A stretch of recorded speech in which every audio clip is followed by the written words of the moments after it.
तो यूपीएससी की परीक्षा में बदलाव की मांग कर रहे छात्रों का गुस्सा अब हिंसक होता जा रहा है। दिल्ली के मुखर्जी नगर में एक प्रदर्शनकारी युवक ने खुद को जिंदा जलाने की कोशिश की। यह छात्र यूपीएससी परीक्षा पैटर्न में बदलाव के खिलाफ धरने पर बैठा था। हालांकि पुलिस ने छात्र को बचा लिया, लेकिन इसके पहले आज सिविल सेवा परीक्षा में सीसैट के विरोध में संसद से लेकर सड़क तक खूब हंगामा मचा। संसद मार्च के लिए निकले छात्रों को रोकने के लिए पुलिस ने आज जमकर लाठियां बरसाई और बहुत से छात्रों को हिरासत में ले लिया गया। तस्वीरों में आप देख सकते हैं खुद दिल्ली पुलिस के एडिशनल कमिश्नर एसपीएस त्यागी हिरासत में लिए गए एक छात्र को कैसे बस के अंदर पीट रहे। मुखर्जी नगर में बीती रात हुए हंगामे में पुलिस ने 20 छात्रों को गिरफ्तार किया है और साथ ही 300 छात्र कम से कम आज हिरासत में ले लिए गए। छात्रों का गुस्सा यूपीएससी प्रीलिम्स परीक्षा के एडमिट कार्ड जारी होने के बाद भड़का है। हम आपको बता दें कि सरकार ने छात्रों को यह भरोसा दिया था कि जब तक सारी चीजें तय नहीं हो जाती यूपीएससी इस मामले में इम्तिहान शुरू नहीं करेगी, लेकिन यूपीएससी ने अपनी वेबसाइट पर लिंक डाल दिया ये कहते हुए कि यहां से आप अपने एडमिट कार्ड हासिल कर सकते हैं। तो हम आपको दिखाते हैं एक बार विस्तार से कि कल रात से अब तक देश भर में किस तरीके से परीक्षा पैटर्न में बदलाव की आग भड़की है।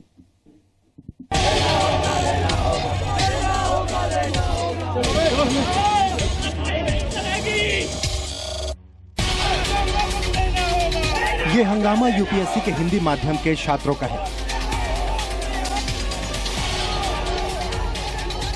इनका कहना है कि यूपीएससी की परीक्षा में अंग्रेजी के शब्द कॉर्पोरेट सोशल रिस्पॉन्सिबिलिटी को सामूहिक सामाजिक उत्तरदायित्व क्यों लिखा जाता है। हिंदी माध्यम के छात्रों का विरोध अंग्रेजी के शब्दों के गलत अनुवाद को लेकर है। प्रश्न पत्र में देयर इम्प्लीकेशंस का अनुवाद उनकी उलझन और लैंड रिफॉर्म्स के लिए भारतीय अर्थव्यवस्था में सुधार लिखा जाता है और इसी में ये बदलाव चाहते हैं। प्रश्न पत्र में multi brand retail through the joint venture route की जगह संयुक्त संधि मार्ग द्वारा बहुमार्का खुदरा लिखा जाता है। इन्हीं शब्दों को हटाए जाने का विरोध ये छात्र पिछले 1 महीने से कर रहे हैं, लेकिन इन्हें आश्वासन के अलावा कुछ नहीं मिला और जब आज ये संसद भवन की ओर विरोध के लिए निकले तो दिल्ली पुलिस के एडिशनल सीपी ने छात्रों की पिटाई शुरू कर दी।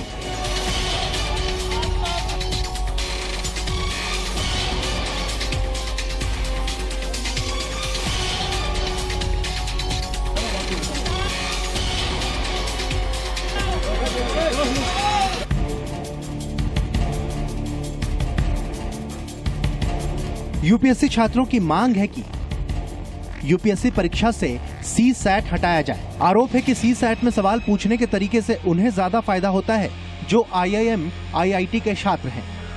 मेंस के क्वेश्चन पेपर के जटिल और गलत हिंदी अनुवाद न किए जाए। अनिवार्य अंग्रेजी प्रश्न पत्र का स्तर दूसरी भारतीय भाषाओं के जैसा हो। इंटरव्यू में हिंदी और रीजनल लैंग्वेज को तरजीह दी जाए। ये लोग ना तो हम लोग के साथ इंसाफी कर रहे हैं ना, कुछ नहीं करने देना चाह रहा है ये लोग सीसैट हटाए, उसकी कीमत पे कुछ नहीं होगा। सीसैट हटाना बहुत जरूरी है क्योंकि इसके लिए मास लेवल को सर्कल मांग क्या करना सीसैट हटाए। छात्रों का हंगामा बढ़ा तो सियासत भी गर्मा गई। लोकसभा और राज्यसभा में हंगामा हुआ कि अभी तक उन्होंने इसका समाधान नहीं किया और जो उनकी डिमांड थी उनके खिलाफ जाकर वो डिसीजन ले रहे हैं, तो इससे हमारी पार्टी बिल्कुल सहमत नहीं है। आप आज स्पष्ट आदेश दीजिए कि रोका जाता है जब तक फाइनल डिसीजन नहीं होगा। कमेटी की बैठी एडमिट कार्ड आप फौरन रिजेक्ट करिए और उनको इंस्ट्रक्शन दीजिए।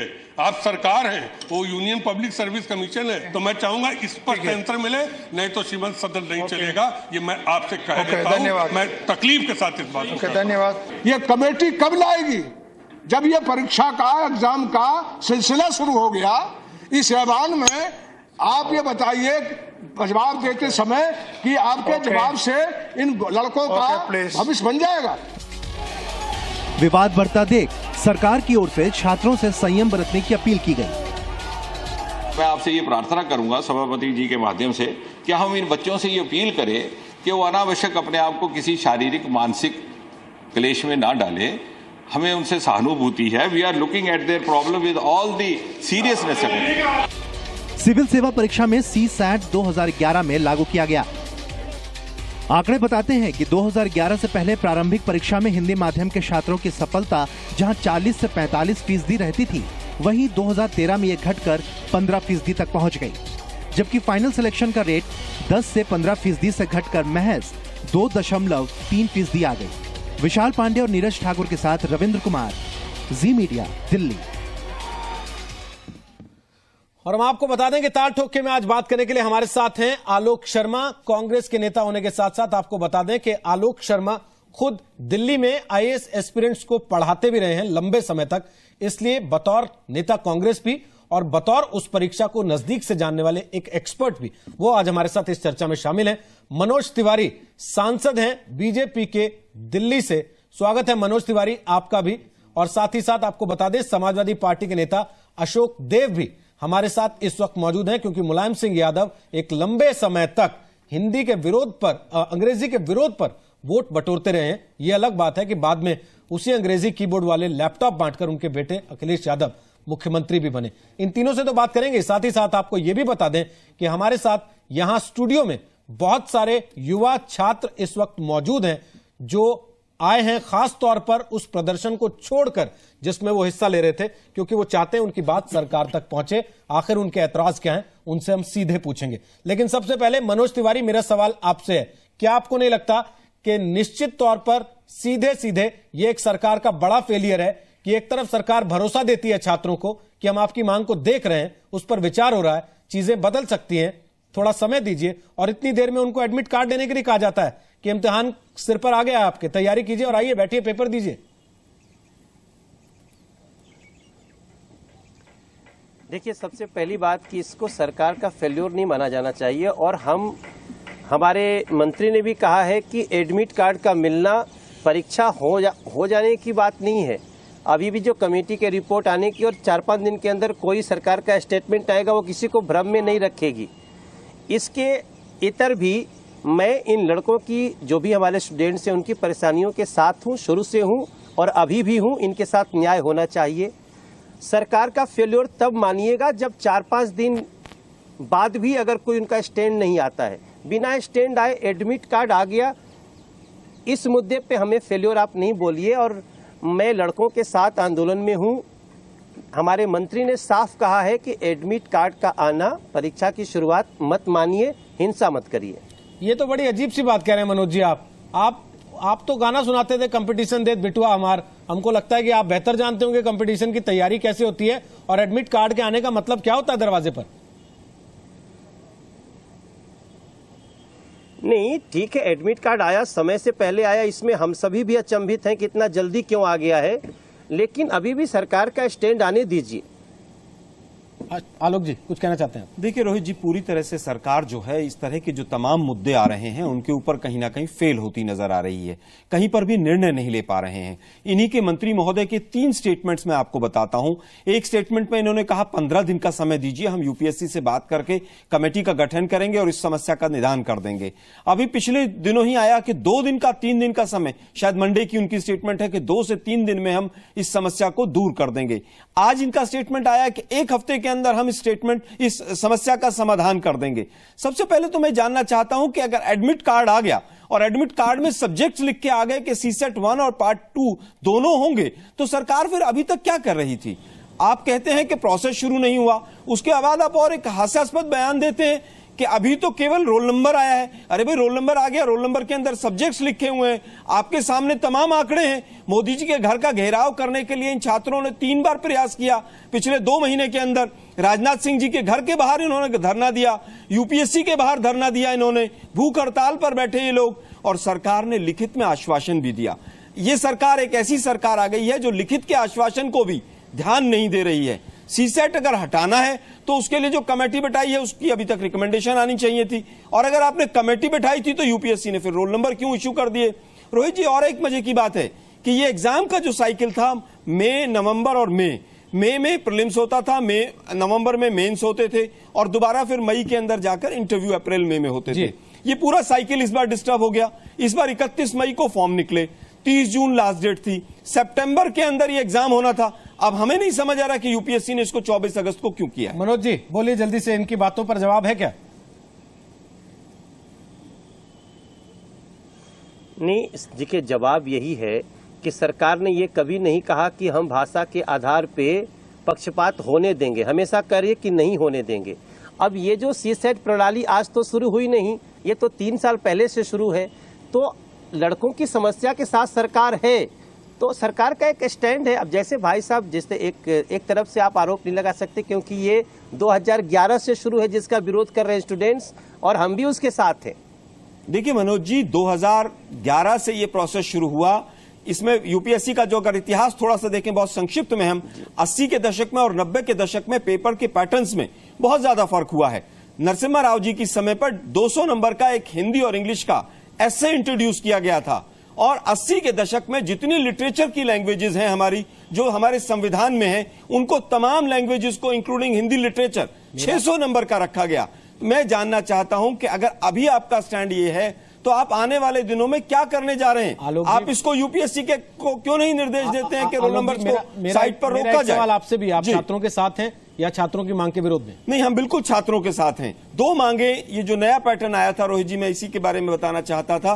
2 मांगे मेनली छात्रों की आई थी, एक सी सेट के एग्जाम को लेकर, और दूसरी आई थी कि मेंस के अंदर इंग्लिश का जो कंपलसरी पेपर था क्वालिफाइंग, उसको हटाने के लिए। 5 मार्च 2013 को जब हमारी सरकार थी, पिछली सरकार, मेंस का जो इंग्लिश का कंपलसरी पेपर था उसको हटा दिया गया था।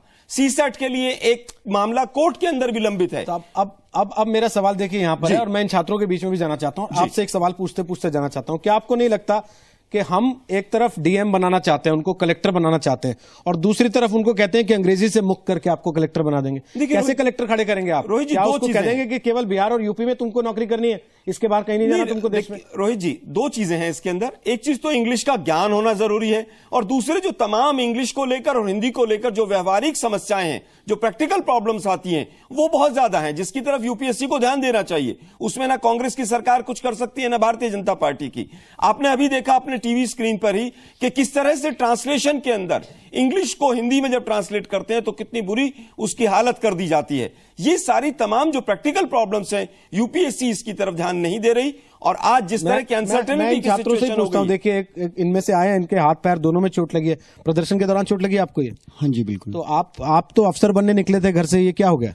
दरअसल ऐसा हुआ था कि ये जो प्रदर्शन हो रहा था तो हम पूर्ण रूप से बिल्कुल एकदम अहिंसा के रूप में बिल्कुल काम कर रहे थे। दरअसल क्या हुआ कि आगे चल के हमारा जो कल प्रोटेस्ट हुआ था, जो हमारा अनशन चल रहा था, तो उसको लेके जब सरकार ने क्या किया कि हमको पहले से ही अनशन हमारा तोड़वा रखा था, जिसमें कि महत्वपूर्ण भूमिका निभाई मनोज तिवारी जी ने। उन्होंने क्या किया कि अनशन तोड़वाते वक्त ये हमको पूर्ण रूप से ये बोला गया कि डांडस बनाया हमें कि हम आपके साथ हैं, और आप जिस दिन आप हमें थोड़ा टाइम दीजिए, अनशन आप अभी तोड़िए और हम सरकार के सामने आपकी ये बात रखेंगे, और आगे चल के आपके लिए जो भी हमसे हो सकेगा हम उसमें पूर्ण रूप से आपकी भागीदारी। उन्होंने किया कि नहीं किया? उन्होंने कुछ भी नहीं किया मनोज जी, कुछ नहीं किया। देखिए छात्र हैं, किसी राजनीतिक पार्टी के मेंबर नहीं है, और ये देखिए ये डीएम है। कल को कहीं लोग पत्थर लगाएंगे तो इनको कहा जाएगा कि जाइए उनसे बात कीजिए, हटवाइए। आज इनको खुद पत्थर लगा के बैठना पड़ रहा है सड़क पर। नहीं, उन्होंने कुछ भी गलत नहीं कहा, उन्होंने सही कहा।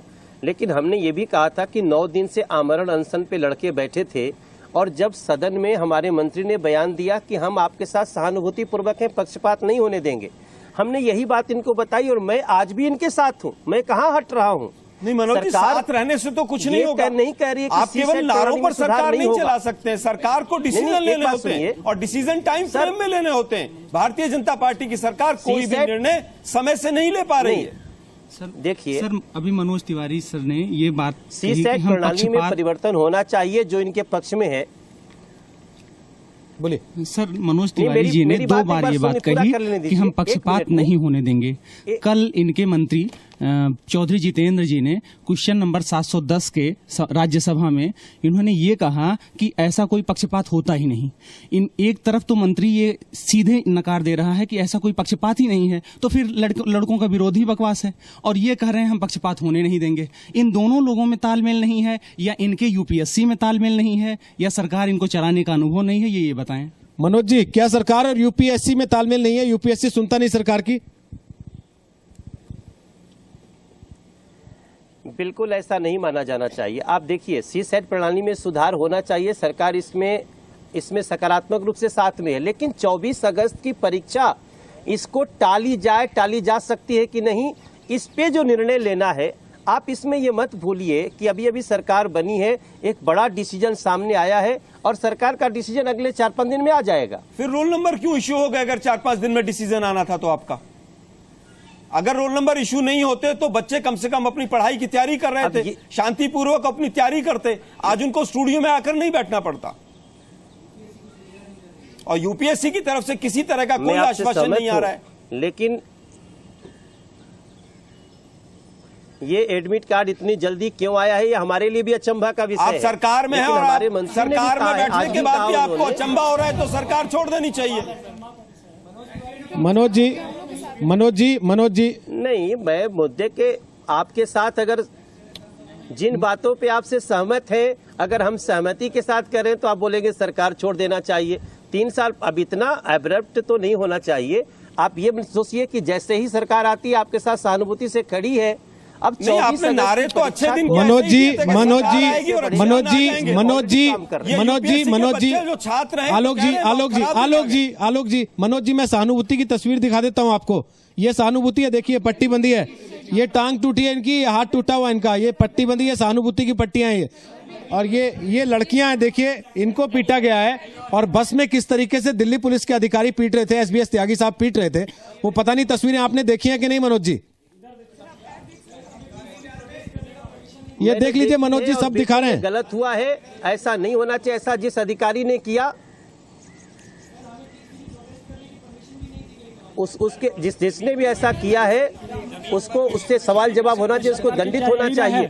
मैं कभी नहीं बोलता हूँ या सरकार जमीन पर बैठे हुए हैं सर, आपको देखना चाहिए, वहाँ पे हमारे पास मंच की व्यवस्था नहीं है। तिवारी जी, आप आए थे, आपने कहा था मैं छात्रों के साथ हूँ, आप बिल्कुल भी नहीं है। हम लोग जमीन पर बैठे हैं, हमारे पास मंच नहीं है, और हम धूप में हमने वहाँ पे सत्याग्रह किया। तब कहाँ थे आप हमको बोल के गए थे, आपने बिल्कुल छात्रों के साथ धोखा किया। हम शांतिपूर्ण प्रदर्शन कर रहे हैं और आगे भी करेंगे, लेकिन आपकी पुलिस हमको शांतिपूर्ण प्रदर्शन नहीं करने दे रही है और न हमारी मांग सुन रही है। सर, मनोज तिवारी सर से एक आग्रह है, उन्होंने आश्वासन दिया था वहाँ पे 10,000 लड़कों के बीच में जाकर के कि अगर आप लोगों की मांग 15 दिन में नहीं मानी जाती है तो मैं आप लोगों के साथ आमरण अनशन में शामिल होऊंगा। मनोज तिवारी साहब जाकर के संसद में बैठे हुए हैं, वहाँ अपनी बात तो रख रहे हैं, वहाँ अपनी राजनीतिक कुटिलता का परिचय दे रहे हैं, और छात्रों के बीच में क्यों नहीं आ रहे हैं? आज हम लोग प्रोटेस्ट करने के लिए गए थे, हमारे कुछ मित्र कल गिरफ्तार हो गए थे, हम लोग उनको छुड़वाने के लिए जा रहे थे तिमारपुर थाने में। वहाँ हम लोग 300-400 की संख्या में विद्यार्थी जा रहे थे, बिल्कुल अहिंसात्मक रूप से हम अपनी बात रखने के लिए जा रहे थे।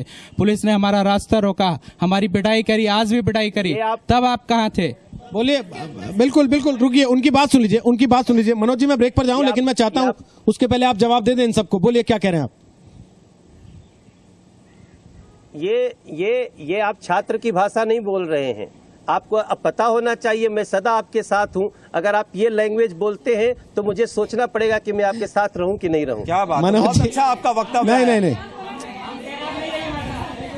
रोहित जी, रोहित सर आप तहे दिल से अगर हमारे साथ होते तो हम बिल्कुल आपका स्वागत करते। आप दिल से नहीं है सर, दिखावा कर रहे हैं। और हम कोई राजनीतिक दल से नहीं है, कोई राजनीतिक प्रपंच नहीं है यहाँ पर। हम छात्र हैं, अपने हित की बात कर रहे हैं, हमें हमारा हक दे दीजिए। हम यहाँ लड़ाई लड़ने नहीं आए हैं, हम कलम लेकर के आए थे ताकि अपने देश का अपना मुस्तकबिल तय कर सकें। हम कोई राजनीति करने के लिए नहीं आए थे यहाँ। आप क्या कहना चाहते हैं? बोलिए। सर, मैं ये बोल रही हूँ कि प्रोटेस्ट की बात कर रहे हैं, प्रोटेस्ट में नहीं, मैं रूम के अंदर थी। मेरे ऐसे कई लड़कियां रूम के अंदर पढ़ाई करी थी, उनको अंदर से खींच के पकड़ के बाहर निकाल के तब उनके साथ मारपीट की गई है। एविडेंस के तौर पर आप चोट देख सकते हैं।